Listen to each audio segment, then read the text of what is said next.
अस्सलाम वालेकुम my dear students, my dear viewers, कैसे हो आप सब। तो आज की क्लास 10th और क्लास 12th वालों के लिए वो टॉपिक का नाम हमने चूज किया आज करोजन। काफी इंपॉर्टेंट टॉपिक है। क्लास 10th का एक चैप्टर है, पहला chapter chemical reactions and equations, उनमें ये आता है करोजन। और क्लास 12th में जो इलेक्ट्रोकेमिस्ट्री का यूनिट है वहां पे भी आपका ये कंसेप्ट है करोजन। तो हमने इस टॉपिक को चूज किया है ताकि जो क्लास 10th वाले हैं या जो क्लास 12th वाले जो स्टूडेंट्स होंगे उनके लिए बेनिफिशियल रहे। तो आज हम डिस्कस करने वाले हैं करोजन। तो सबसे पहली बात कि कोरोजन का मीनिंग क्या है, कोरोजन किसको बोलते हैं। हम केमिस्ट्री में जब भी बात करते हैं कोरोजन की तो अमूमन बच्चों को कंफ्यूजन रहता है कि कोरोजन होती क्या है। तो ऐसे में आपको समझा दूं सिंपल लैंग्वेज में कि कोरोजन हम कहते हैं जब भी कोई मेटल जो हमारे पास होता है अगर उसका इकोनॉमिक वैल्यू गिर जाए, या in other words we can say कि अगर हमारे पास कोई मेटल है और वो इस लायक ना रहे कि हम उसको यूज कर सके, यानी अगर हमारा मेटल बेकार हो जाए, अगर हमारा मेटल इस हालत में पहुंच जाए कि हम उसको फर्दर यूज नहीं कर सकते या उसका इकोनॉमिक वैल्यू गिर जाएगा, हम कहते हैं कि वो मेटल जो है वो करोड हो गया है। तो केमिस्ट्री में हम उसको कैसे एक्सप्लेन कर सकते हैं कोरोजन क्या होता है। It is simply a deterioration process. ठीक है, वी कैन से ये एक डिट्यूरेशन प्रोसेस होती है। डिटेरियोरेशन मीन्स कोई चीज तबाह होना, नष्ट होना, खराब होना, खत्म होना। ठीक है, डिटेरियोरेशन प्रोसेस होती है।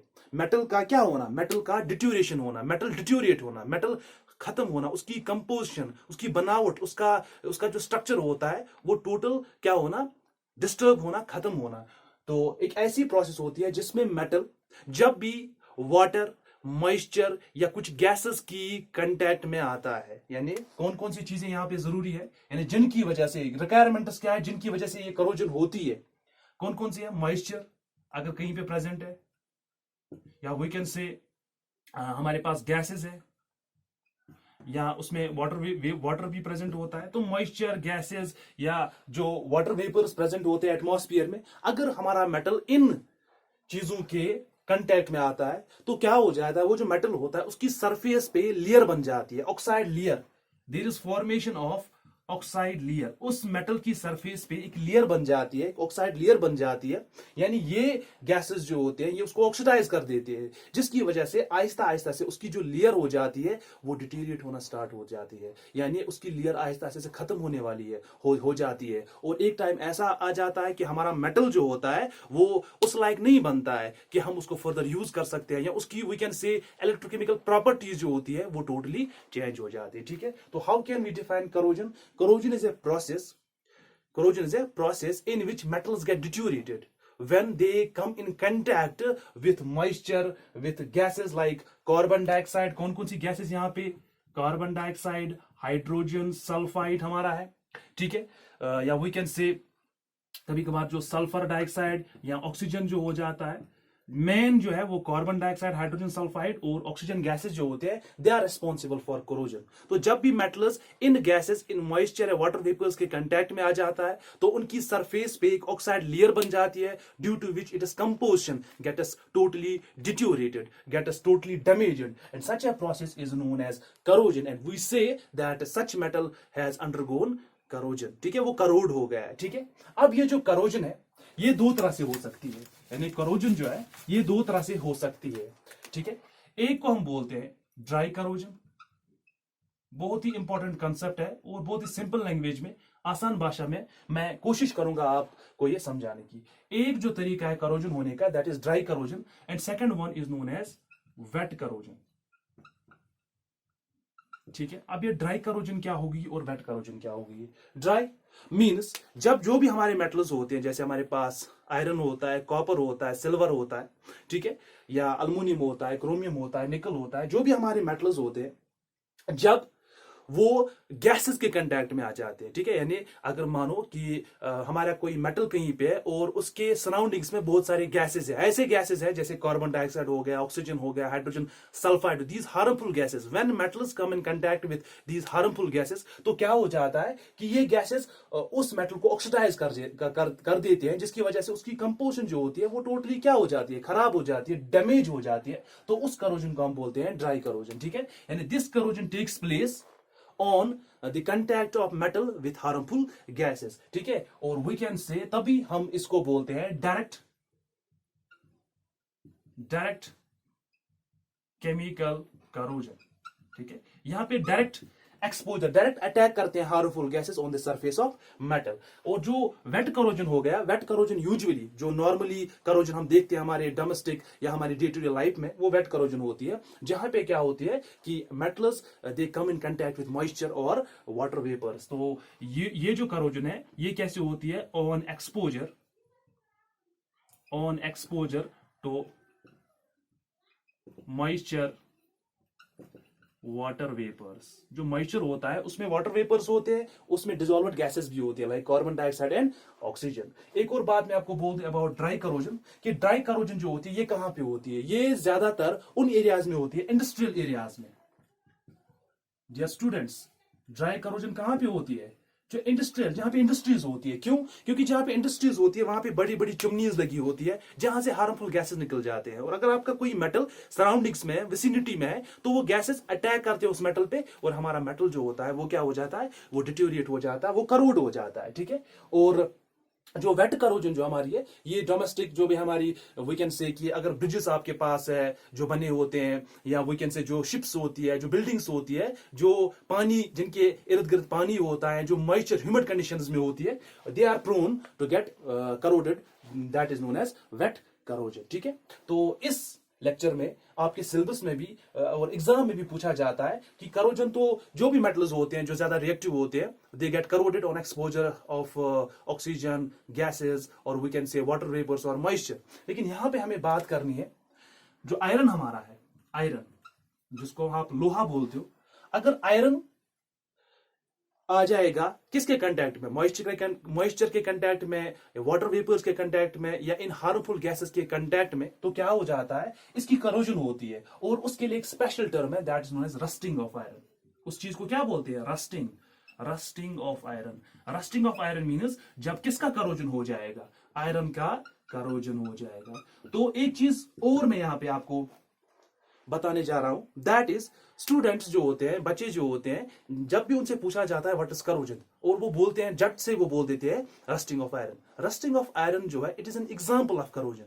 करोजन का मतलब इतना ही नहीं है कि बस लोहे को जंग लग जाता है, ये करोजन है। Rusting of iron is an example of corrosion. Corrosion का मतलब होता है जब मेटल्स करोड हो जाते हैं, जब मेटल्स डिट्यूरिएट हो जाते हैं, when metals get eaten away, जब मेटल्स को कोई खा जाता है, जब उनकी सरफेस, उनका जो वी कैन से जो उनकी कंपोजिशन होती है उस पर इफेक्ट पड़ जाता है, उसको करोजन बोलते हैं। और एक एग्जांपल फिर उसमें है रस्टिंग ऑफ आयरन, जब जो आयरन होता है उस पर जंग लगती है। डे टू डे लाइफ में आप देखते होंगे कि अगर आपका कोई जो भी एग्रीकल्चर टूल होता है, जैसे स्पेड होता है, स्पेड हमारा होता है, ठीक है, या एक्स होती है, ठीक है, कुल्हाड़ी होती है, अगर बाय चांस आपको ये जो एग्रीकल्चर टूल जो हमारे खेतों में होते हैं, बाय चांस आपको ये कहीं पे बाय मिस्टेक रह गए, ठीक है, क्योंकि कश्मीर में अगर हम बात करेंगे, यहाँ पे 4-5 महीने तो बस विंटर के ही रहते हैं, जहां पे सर्दी होती है, बारिश होती है, बर्फ गिरती है। तो बाय मीन्स मानो आपका कोई आयरन आर्टिकल आपसे मिस्टेकली छूट गया कहीं पे, और जब आप 2-3-4 महीने के बाद,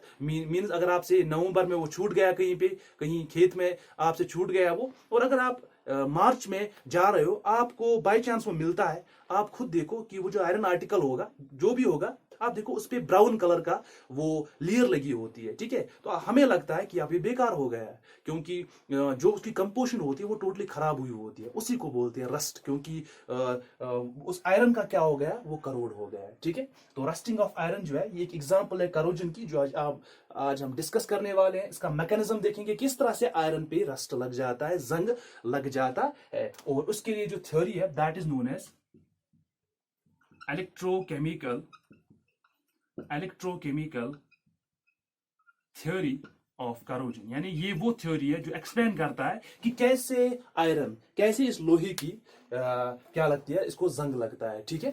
तो इसको हिंदी में लोखंड भी बोलते हैं, ठीक है। तो now we will discuss rusting of iron by theory which is known as electrochemical theory of corrosion, and now we will discuss how this iron gets corroded, ठीक है। आई होप कि ये चीजें आपको समझ आई होगी अभी तक, ठीक है। तो रस्टिंग ऑफ आयरन पे बहुत बार क्वेश्चन पूछा जाता है, या जब भी आपसे करोजन का क्वेश्चन पूछा जाता है एग्जाम में, तो आप corrosion, you can explain corrosion in simple language, उसके बाद आप सिंपली एग्जांपल दे सकते हो किसकी, we can say rusting of iron की, ठीक है। तो now we will discuss rusting of iron.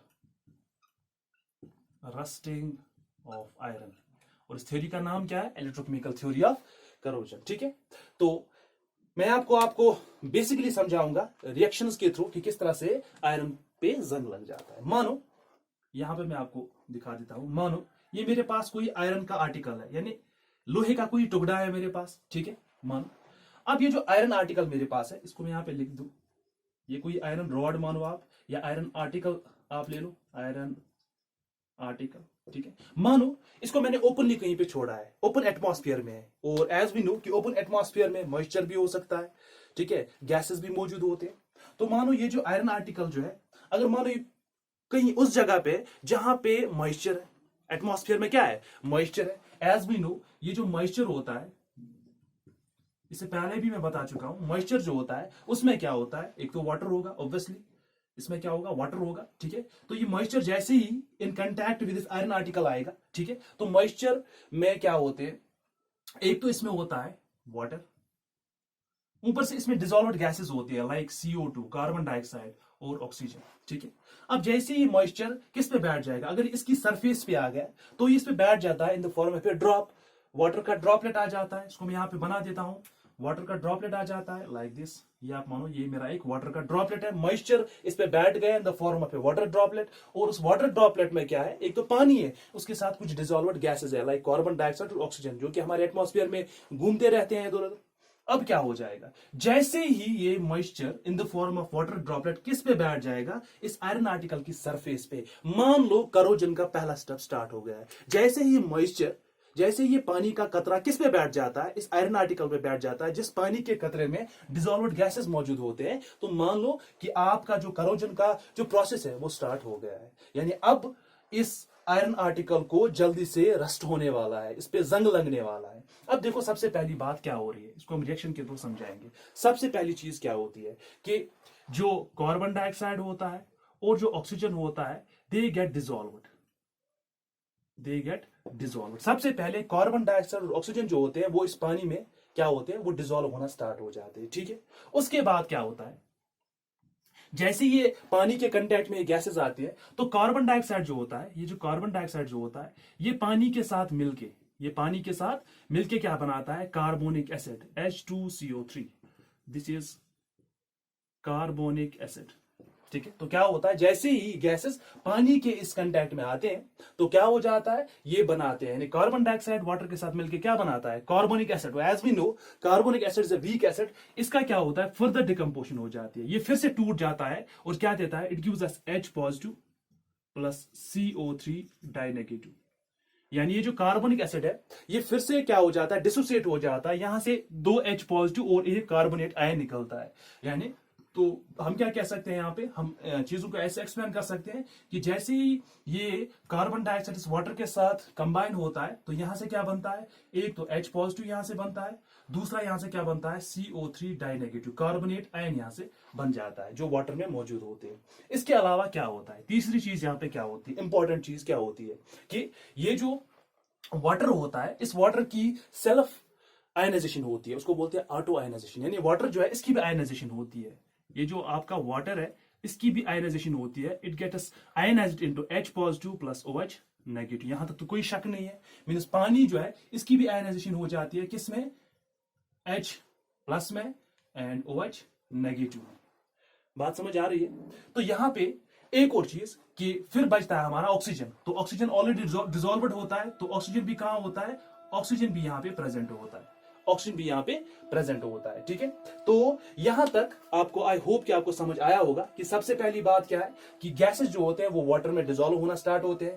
Carbon dioxide water के साथ मिलकर कार्बोनिक एसिड बनाता है, जिसकी फर्दर आयनाइजेशन होकर क्या बनाता है? H positive and CO3 die negative, carbonate ion बन जाते हैं। वाटर की सेल्फ आयनाइजेशन और ऑटो आयनाइजेशन होती है, वो देता है H positive plus OH negative. ये सारे किस में होते हैं? इस वाटर में मौजूद होते हैं। प्लस यहां से आता है ऑक्सीजन, ये भी इसमें डिसॉल्व हो जाता है। ठीक है, अब मानो यहां पे मेरा ये आयरन आर्टिकल है, ये मेरा यहां पे क्या है? Iron article. ये जो आयरन आर्टिकल मेरा यहां पे है, as you know iron metal है, और मेटल्स क्या होते हैं? Electropositive tendency, they have the tendency to lose electron. तो ये जो आयरन यहां पे होता है ये क्या करता है? ये यहां से 2 इलेक्ट्रॉन लूज करता है। क्या करता है, आयरन जो है ये यहाँ से इसकी ऑक्सीडेशन होती है और ये यहाँ पे 2 इलेक्ट्रॉन लूज करता है। यानी जो आयरन है यहाँ पे ये क्या करता है, ये कन्वर्ट हो जाता है Fe डाई पॉजिटिव में और यहाँ से क्या निकलते हैं 2 इलेक्ट्रॉन। ठीक है, मानो आप अगर एक आयरन 2 इलेक्ट्रॉन लूज कर रहा है तो दूसरा आयरन जो होगा वो भी सेम ही करेगा। अगर हम 2 आयरन लेंगे तो 2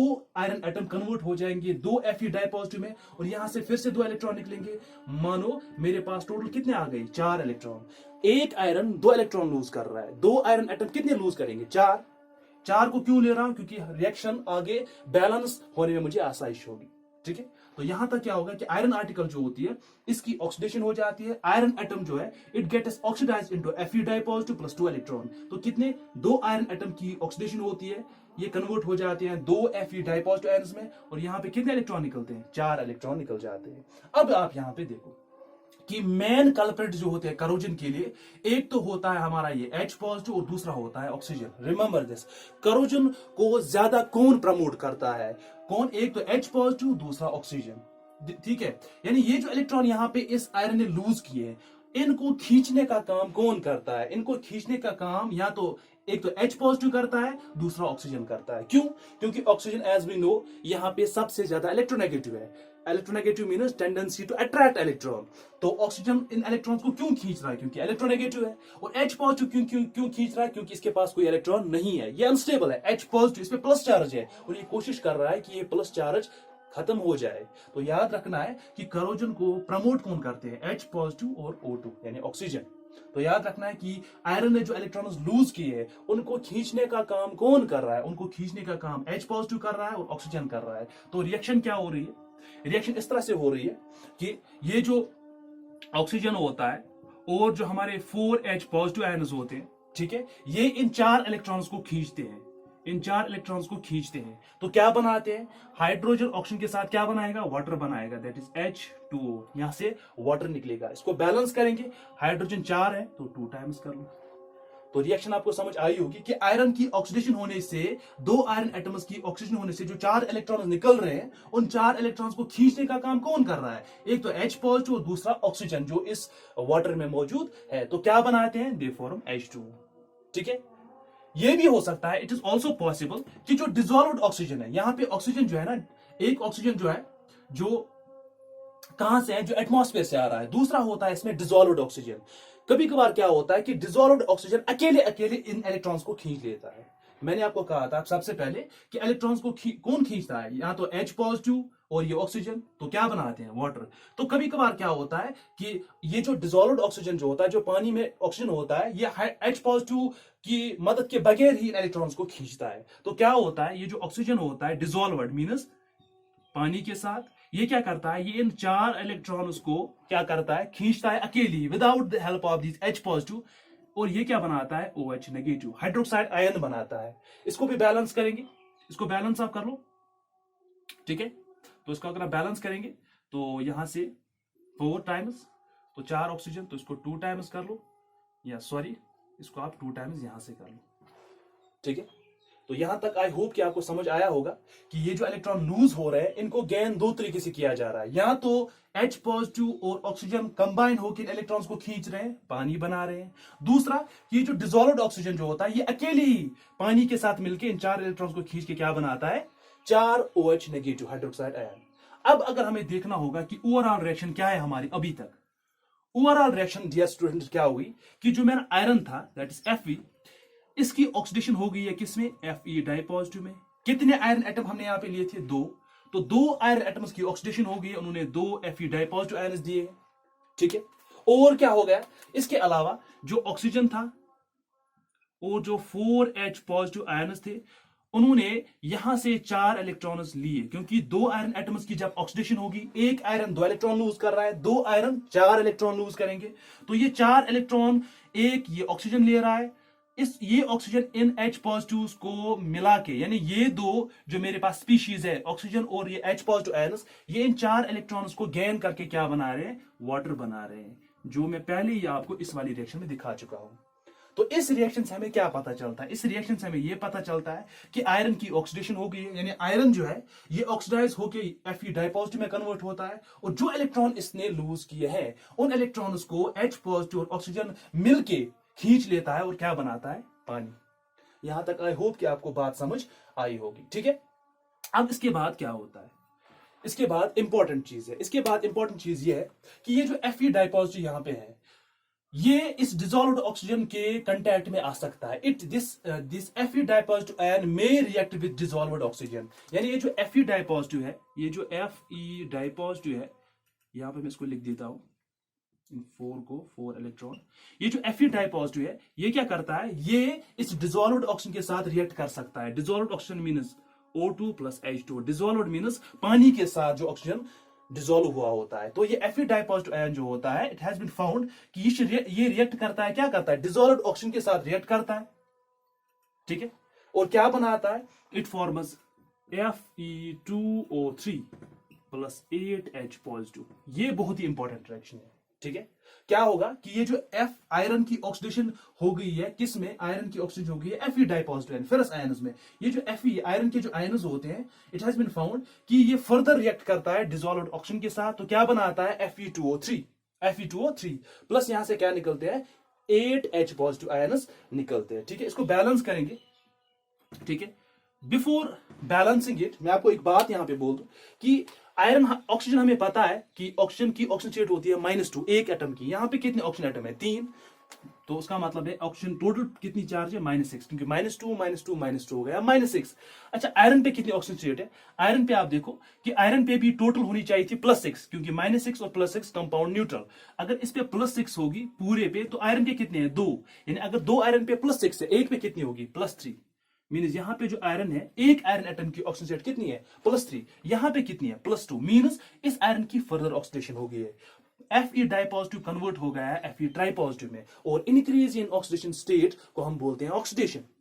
तो आपको बात समझ आ रही होगी कि हुआ क्या है यहाँ पे। ये जो आयरन है, यानी ये जो Fe डाइपॉजिटिव है, इसने क्या किया है, इफ Fe डाइपॉजिटिव ने इलेक्ट्रॉन्स को लूज किया है, तभी तो ये कन्वर्ट हो गया Fe ट्राइपॉजिटिव में। और जो इलेक्ट्रॉन्स इसने लूज किए हैं, उन इलेक्ट्रॉन्स को गेन कौन कर रहा है, ऑक्सीजन, किसके साथ, अलोंग विथ वाटर, ठीक है। तो स्टेप में क्या हो रहा है कि Fe डाइपॉजिटिव फर्दर इलेक्ट्रॉन लूज कर रहा है, कन्वर्ट हो रहा है Fe ट्राइपॉजिटिव में, और जो इलेक्ट्रॉन ये लूज कर रहा है, उनको गेन कौन कर रहा है, डिसॉल्व्ड ऑक्सीजन, ठीक है। अब इसको बैलेंस करेंगे।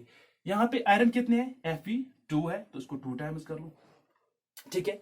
हाइड्रोजन कितने हैं, 8, तो इसको 4 टाइम्स कर लो, 4 2s are 8। अच्छा, ऑक्सीजन कितने आ गए, एक तो 4 + 2 हो गए 6, लेकिन यहाँ पे 3 है, तो इसको 2 टाइम्स कर लो, 2 3s are 6। लेकिन इससे आयरन कितना आएगा, 2 2s are 4, तो यहाँ पे 4 टाइम्स कर लो। आई होप कि यहां तक आपको ये रिएक्शन समझ आई होगी। अब फर्दर क्या होता है, ये जो Fe2O3, इसको बोलते हैं फेरिक ऑक्साइड, क्योंकि यहां पे आयरन जो है, it is in +3 oxygen state, ठीक है।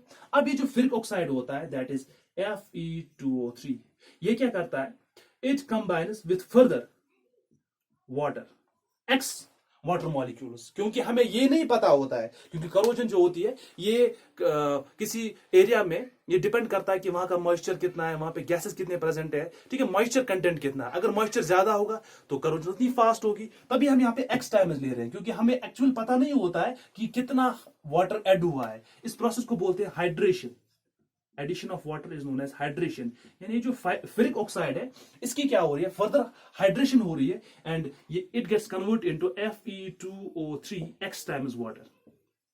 बहुत सारे बच्चों को कंफ्यूजन रहता है, ये उनको लगता है कि रिएक्शन सेम ही है। बच्चों, रिएक्शन सेम नहीं, यहाँ पे प्लस का साइन है, यहाँ पे प्रोडक्ट है, यहाँ पे मल्टीप्लाई है। मीनस यहाँ पे ये दो रिएक्टेंट मिल रहे हैं, ये एक प्रोडक्ट है Fe2O3 X टाइम्स वाटर। इसी को बोलते हैं rust. This is known as rust. इसको बोलते हैं हाइड्रेटेड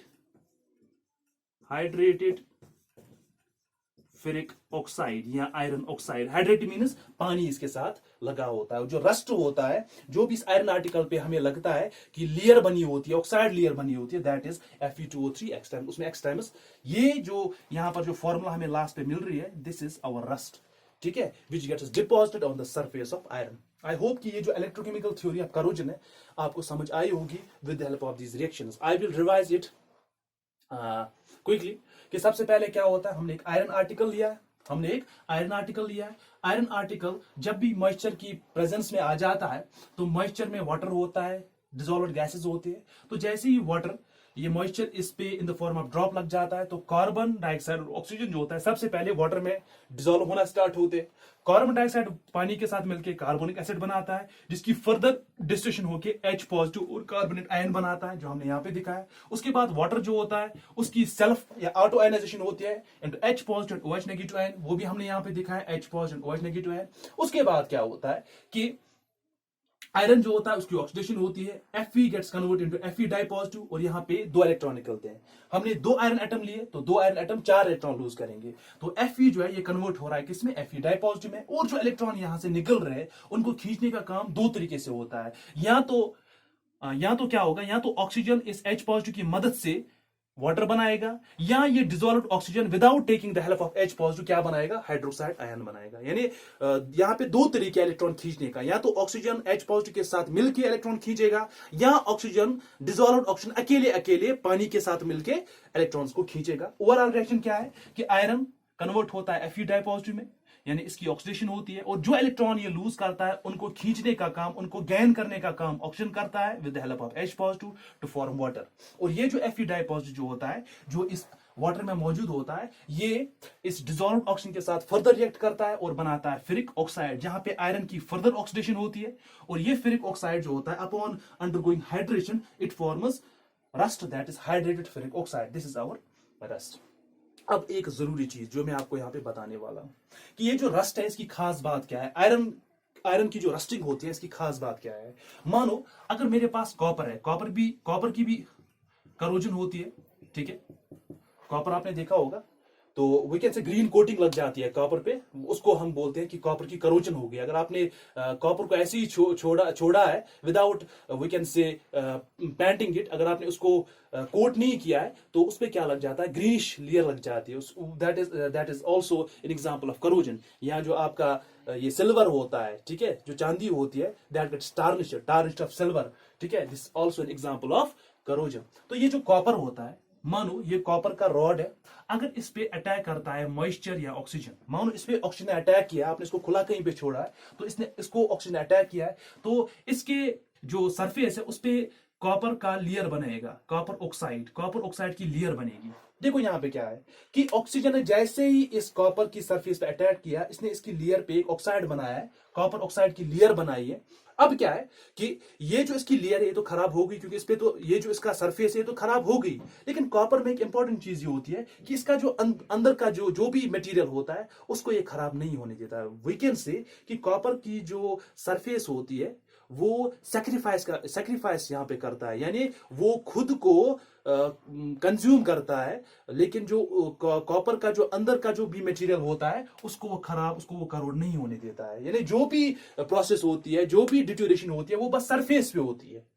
जो बल्क जो होता है कॉपर का वो ऐसा सच रह जाता है। लेकिन आयरन के केस में ये नहीं है। देखो क्या हो जाता है, मानो ये मेरे पास आयरन की रॉड है, अगर इस पे ऑक्सीजन ने या मॉइस्चर ने इस पे अटैक कर लिया, ठीक है, तो इसने आयरन का ऑक्साइड बनाया जिसको हम रस्ट बोलते हैं। अब ये जो रस्ट बनता है ना, ये नॉन स्टिकी होता है। रिमेंबर डियर स्टूडेंट्स, ये जो रस्ट होता है ना, ये क्या होता है, नॉन स्टिकी, यानी ये इस पे चिपक नहीं जाता, ये स्पॉन्जी टाइप होता है। जैसे ही इसने इस सरफेस पे अटैक किया, यहाँ पे रस्ट की फॉर्मेशन होगी, ये रस्ट इस पे चिपक नहीं जाता, ये गिर जाता है। अब जैसे ही ये गिर गया, ये नीचे गिर गया, जो नई सरफेस है ना इस आयरन की, वो एक्सपोज हो जाती है। ये मॉइस्चर इसको फिर अटैक करता है, उसको करोड करता है, ये भी गिर जाती है। इस तरह से आयरन के आर्टिकल आहिस्ता आहिस्ता से क्या हो जाते हैं, उनका जो वॉल्यूम होता है, वी कैन से उनकी जो विड्थ होती है, ठीक है, या उनका जो मास होता है वो आहिस्ता आहिस्ता से कम हो जाता है। तभी जो भी आयरन के आर्टिकल्स है, ब्रिजेस है, शिप्स है, ये जो भी बिल्डिंग्स है विच आर